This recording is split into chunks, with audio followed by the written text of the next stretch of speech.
All right, well, thank you for the songs this morning. We'll be returning to Isaiah chapter 40. In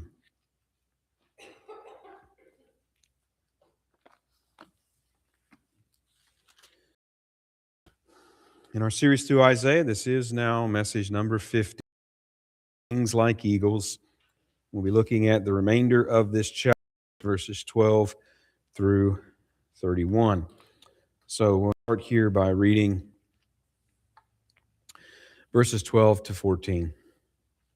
Who hath measured the waters in the hollow of his hand, and meted out heaven with a span, and comprehended the dust of the earth in a measure, and weighed the mountains in scales, and the hills in a balance? Who hath directed the Spirit of the Lord, or being his counselor hath taught him? With whom took he counsel, and who instructed him, and taught him in the path of judgment, and taught him knowledge, and showed to him the way of understanding?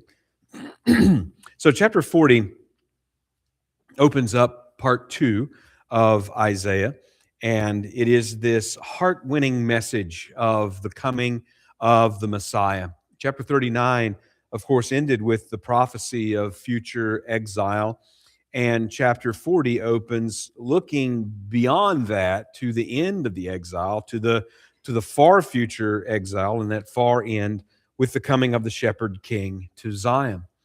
So Isaiah heard the voice of one crying out in the wilderness to prepare for his coming, and he once again blended these messianic prophecies. So we see aspects of Christ's first coming mixed with aspects of his second coming, and no indication in the text as you read it that there is a considerable gap of time between these two events. His second coming, Isaiah spoke of, will be in glory. It will be a glorious coming where all flesh will see him. And then, of course, the gathering and the restoration of Israel will be to receive the double blessing of the firstborn. So as chapter 40 continues, in the first part, the message bid Israel to behold their God. Behold your God. And as chapter 40 continues, we get this reassuring message of the greatness of God. So it's like the rest of this chapter sort of functions as painting the picture, as it were, of God for them to behold. And Isaiah uses a series of rhetorical questions and ultimately is expressing the sovereign supremacy of God, that God is incomparable. He's not like other gods, the gods of the nations, the idols of the nations, and so on, which really introduces a theme that runs throughout this particular section having to do with the idols and God's greatness. Now, it's brought together by the end of this chapter as a comforting message to Israel that God is in control and they only need to wait on the Lord. So we'll look at this in two parts, verses 12 to 26, where we get this description of the greatness of God, and verses 27 to 31, where the message comes through that they are to wait on the Lord. So let's start again with verses 12 to 14. Who hath measured the waters in the hollow of his hand, and meted out heaven with a span, and comprehended the dust of the earth in a measure, and weighed the mountains in scales and the hills in a balance? Who hath directed the Spirit of the Lord, or being his counselor hath taught him? With whom took he counsel, and who instructed him, and taught him in the path of judgment, and taught him knowledge, and showed to him the way of understanding? So Isaiah begins, again, these rhetorical questions that are descriptive of God as creator and also of his supremacy of knowledge. So we're getting a grand view of the creator and of the creation and of his knowledge. So when he starts talking about the waters and meeting out the heaven and comprehending or counting the dust, as it were, weighing the mountains, Isaiah is not only pointing to the bare fact of creation, but is talking to obviously the good quality of it, And he uses these words like measured and meted out and comprehended and weighed and balanced.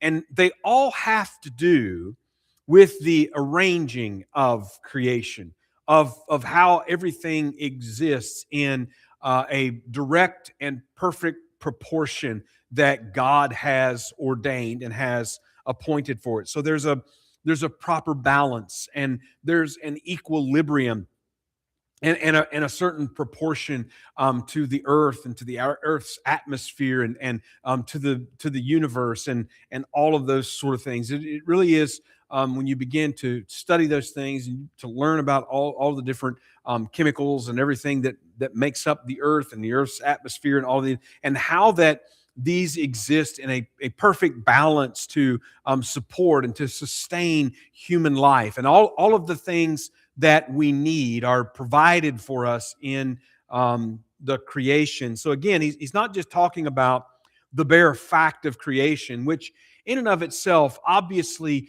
demonstrates a greatness of power, but even beyond that, he's pointing out the equilibrium, the balance, all of these aspects of the creation to these fine-tuned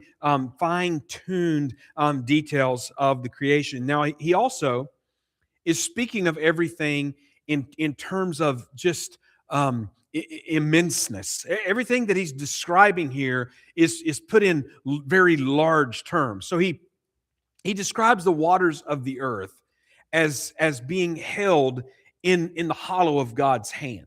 The waters of the earth, which the seas and all of the rivers and the streams, and it's just almost incomprehensible to us to think about the totality of the water on the earth, but held in the hollow of God's hand.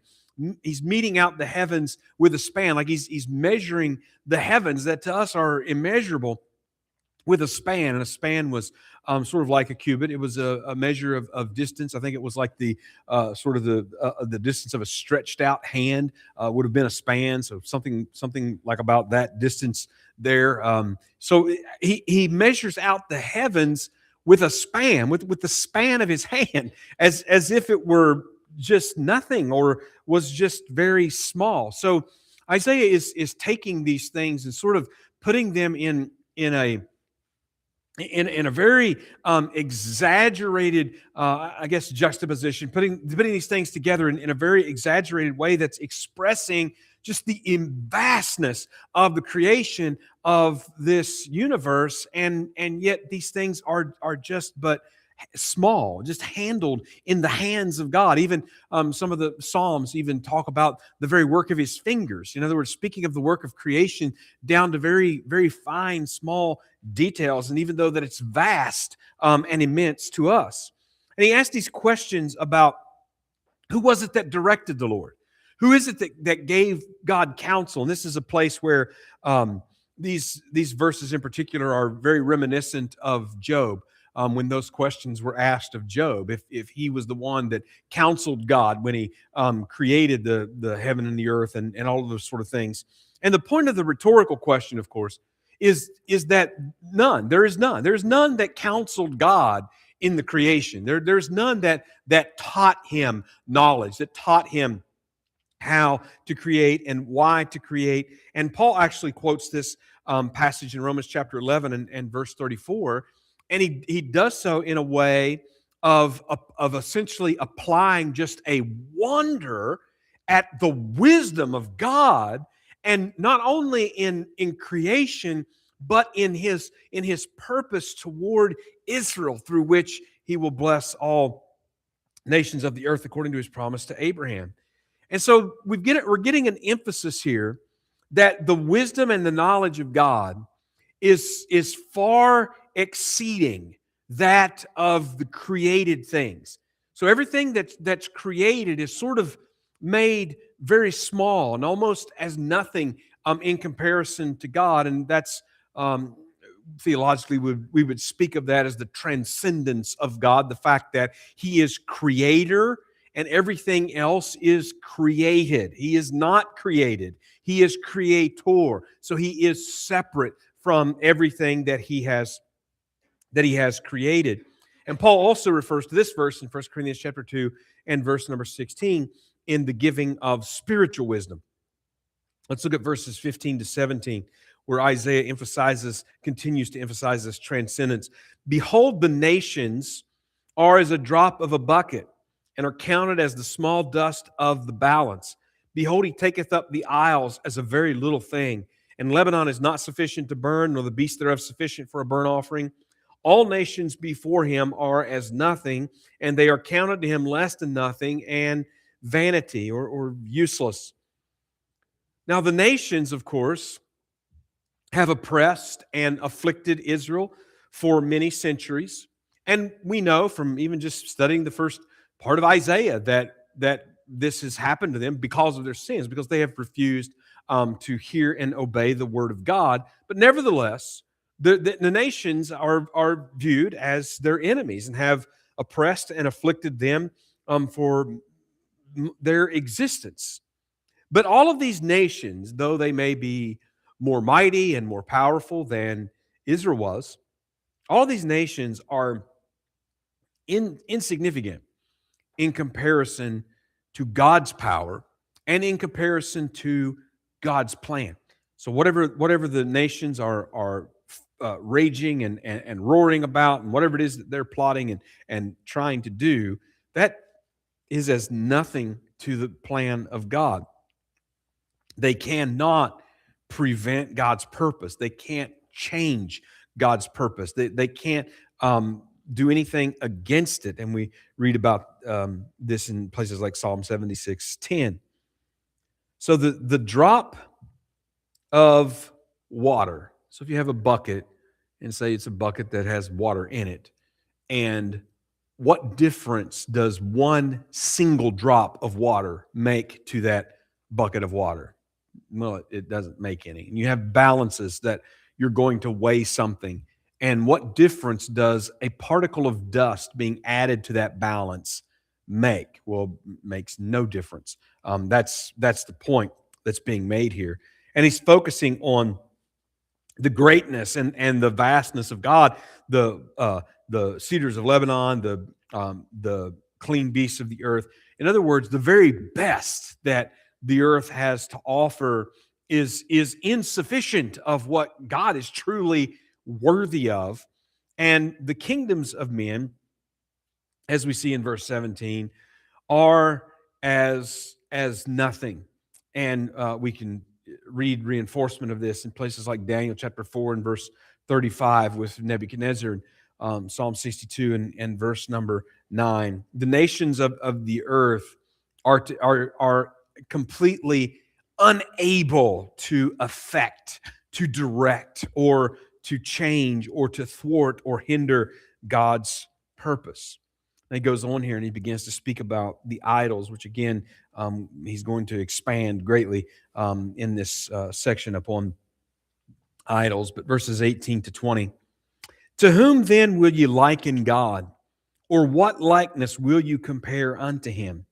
The workman melteth a graven image, and the goldsmith spreadeth it over with gold, and casteth silver chains. He that is so impoverished that he hath no oblation chooseth a tree that will not rot. He seeketh unto him a cunning workman to prepare a graven image that shall not be moved. So he begins by posing, again, this rhetorical question. What are we going to liken God to? Now, obviously, throughout the scriptures, God is revealed to us using various words and phrases and descriptions and even imagery. We talked not too long ago about how that Isaiah, one of the pictures that he gave us of the Messiah, was as a cornerstone being laid in the foundation of a great building. So we get these sort of descriptions, but we also recognize that words fall utterly short of being able to fully capture and convey the essence of God. And of course, us as human beings fall woefully short of being able to comprehend the very essence and greatness and substance of God. So this is what he's saying. What are you going to compare him to? And of course, this is leading into this of the idols. In other words, One of the things that God is very clear about from the start is that he is separate from his creation. And he is not worshiped through any sort of a medium, whether it be a statue of stone or of wood or of some sort of precious metal or whatever that it would be that's been made and fashioned. He is not captured in such an essence as that. And so that's how he begins this. And he begins talking about the workman that makes a molten image, that he would melt the metal and would make this ornate metal idol. And then, of course, he mentions those that are poor. They simply can't afford that. So those that are more wealthy, they have a better God, as it were, than those that were poor. They have merely some wood. They get some durable wood, and they get someone to be able to carve an image out of that, and that's all that they can afford. And so they've got a lesser God than the one that has the greater God. Now, really, this is sort of introducing this subject as Isaiah gives us some of the most extensive scorn and mockery of idolatry that you're going to find in the Bible, showing just how absurd and ridiculous that idolatry truly is. And so we're getting just a little taste of that as we're seeing that comparison between the rich man that can afford this elaborate and ornate metal god and this poor man that can only have sort of a carved wooden god because he can't really afford any better. And then we get to the expression of God's sovereignty in verses 21 to 24. Have you not known? Have you not heard? Hath it not been told you from the beginning? Have you not understood from the foundations of the earth? It is he that sitteth upon the circle of the earth, and the inhabitants thereof are as grasshoppers, that stretcheth out the heavens as a curtain, and spreadeth them out as a tent to dwell in, that bringeth the princes to nothing. He maketh the judges of the earth as vanity. Yea, they shall not be planted. Yea, they shall not be sown. Yea, their stock shall not take root in the earth. And he shall also blow upon them, and they shall wither, and the whirlwind shall take them away as stubble. So obviously, this passage is highlighting again just the folly of idolatry, an idea at its very root that really is just the essence of foolishness in the Word of God. Now, he does refer to God is the one, this is language, he sits enthroned over the circle of the earth. This word that's used here is a word that refers to being rounded or arched, like it's used of the vault of the heavens in Job chapter 22 and verse number 12, and Proverbs chapter 8 and verse 27. It's referred to a boundary that's drawn within a curve. So it is indicating that is curved, that is rounded, the sphere of the earth, and that he is above. Again, points to that transcendence. God is not a part of this world system. He's not a part. Again, he's the creator, and that is a part of the created. And so he is separate from it. He is above it. He is beyond it. Again, he is transcendent, and he rules. He rules over his creation. Again, this is the language of him sitting enthroned, that universal throne in the heavens above his creation, and he rules and he governs over this creation. And of course, again, it sort of reminds us of the book of Job, when Job was wrestling with many of the things that he saw that seemed to be inscrutable in the way that the creation works and in the lives of men and his own experience. And yet he finds out by the end that essentially the ways of God are beyond you, Job. They're beyond you. You don't understand God's wisdom. You don't understand God's knowledge. So of course, you don't understand the way that he governs the universe. And the same is true of us. Even the greatest of men, as he sits above, ruling over all, the greatest of men are just like insects that we really don't even think about until maybe they get in our way and we want to squash them or something. But we just don't even think about it. They don't have an effect on us. Men will not rule supreme. It says he brings princes to nothing. Even if, as long as the earth has stood since the fall, men have sought to conquer the entire world, to rule over it all.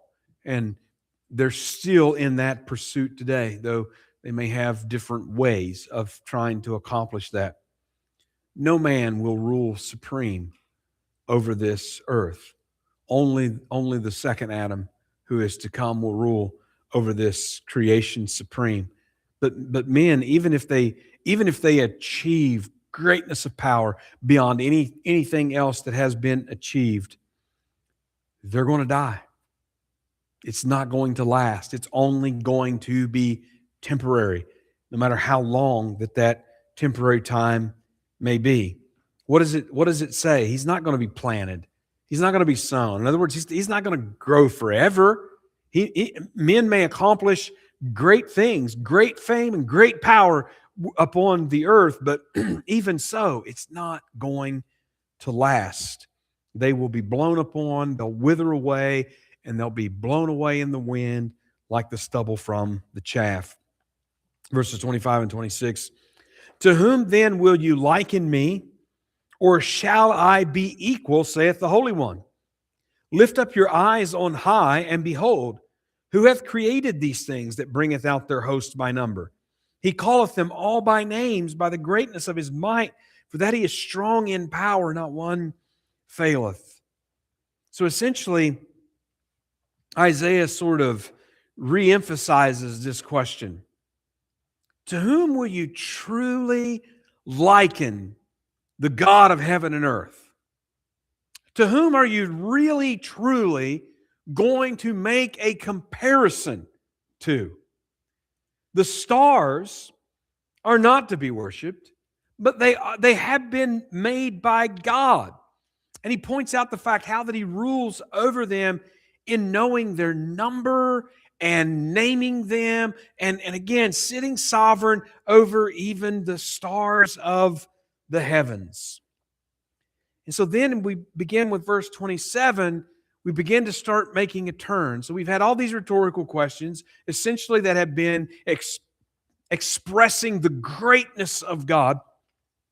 And now in verse 27 to 31, we're going to have particular application of this comforting message to Israel and even the nations of the earth. Verse 27, why sayest thou, O Jacob, and speakest, O Israel, my way is hid from the Lord, and my judgment is passed over from my God? This is put in the form of a question, and it is essentially a rebuke. It's rhetorical, but Israel thought and said that they were forgotten by God. In other words, they in their minds recast their sufferings in terms of, well, God has just abandoned us. He doesn't see what we are suffering. They're just beyond his knowledge. And so they're essentially accusing God of either not caring or not knowing what was going on, the plight of his nation. Verse 28, hast thou not known? Hast thou not heard that the everlasting God, the Lord, the creator of the ends of the earth, fainteth not, neither is weary, and there is no searching of his understanding? What Isaiah is saying here in response to such thoughts that Israel, and again, it's very plain as we've read through Isaiah to this point, it's very plain that they are experiencing these exile judgments, and they're going to continue to experience these exile judgments because of their sin, because of their rebellion against God and his word that began with that generation that came out of Egypt and died in the wilderness. But what Isaiah is saying here is that God does not lack power, nor does he lack patience. His plans are incomprehensible to us. Paul again points this out in Romans chapter 11, verses 33 and 34. His plans are greater than us. They're bigger than us. We're not able to comprehend all of these things fully. There's no searching of his understanding. In other words, we cannot, on the one hand, there's no end of God's understanding. And it's an infinite wisdom. It's an infinite knowledge. And it doesn't take us very long, even if sometimes we may be very knowledgeable upon certain subjects, but it don't take very long for us to come to the end of it. It doesn't take very long for us to exhaust what it is that we know. But when it comes to God's knowledge, it's infinite. It cannot be searched out. You can't find the end of it. You can't find gaps in God's knowledge. We have gaps in our knowledge. Things that maybe we learned and maybe we knew at one point that we tend to forget. And so we've got all kinds of problems with our mental faculties, but not so with God. We cannot search those things out. And so there's no way that we can comprehend. And when you think about it, that really puts certain questions in a different light. Like who are we really to ask God why? We don't have his knowledge. We can't even comprehend his knowledge. How can we comprehend his plan? Now, he's revealed many things to us. He's given us many things, and those are the things that we should be focused upon. He goes on in verse 29. He giveth power to the faint, and to them that have no might, he increaseth strength. So not only does God not lack strength, but God also supplies strength. He is the source. And this is, of course, particularly important in terms of thinking about a long exile. Because what has God promised? God has promised that a remnant will be preserved. It seems like this long exile by attrition would just destroy the number of Israel. But it is not so. God preserves. God gives the strength sufficient so that there is a remnant that endures, even as Paul wrote in his time, unto this day. And we can also continue to say the same until this day because of his promises. Verse 30 says, even the youth shall faint and be weary, and the young men shall utterly fall. Now he's setting up here a comparison that ends this chapter. And he's even saying that among men and women, the people of the earth, among the very best and brightest, among the strongest and the fittest, nevertheless, they will faint and weary at some point. Obviously, as we age, we notice that our endurance and our recovery and our strength and these things begin to deteriorate. And they're not like they were when we were young in our teen years and our early 20s and so on. We notice that. So he's saying here, Isaiah is simply saying, even among the very best that mankind has to provide in terms of strength and endurance and all of these things, still yet though, even among those best, they will faint and weary eventually. Oh, they may outpace some of the more aged among them, but they still yet are going to come to an end of their strength. Just like we talked about how that we come to an end of our knowledge and our understanding, well, we come to an end of our strength.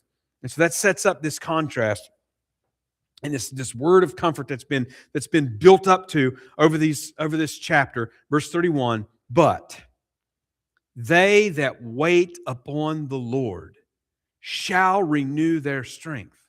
They shall mount up with wings as eagles. They shall run and not be weary, and they shall walk and not faint. So obviously, Isaiah is urging and encouraging patience and reliance upon God's strength that is far exceeds all human strength. Israel was not to faint and not to grow weary of God's promises. Why? Because when the Messiah comes, as he talked about in the first part of the chapter, when he comes and establishes his kingdom upon this earth, their strength will be renewed.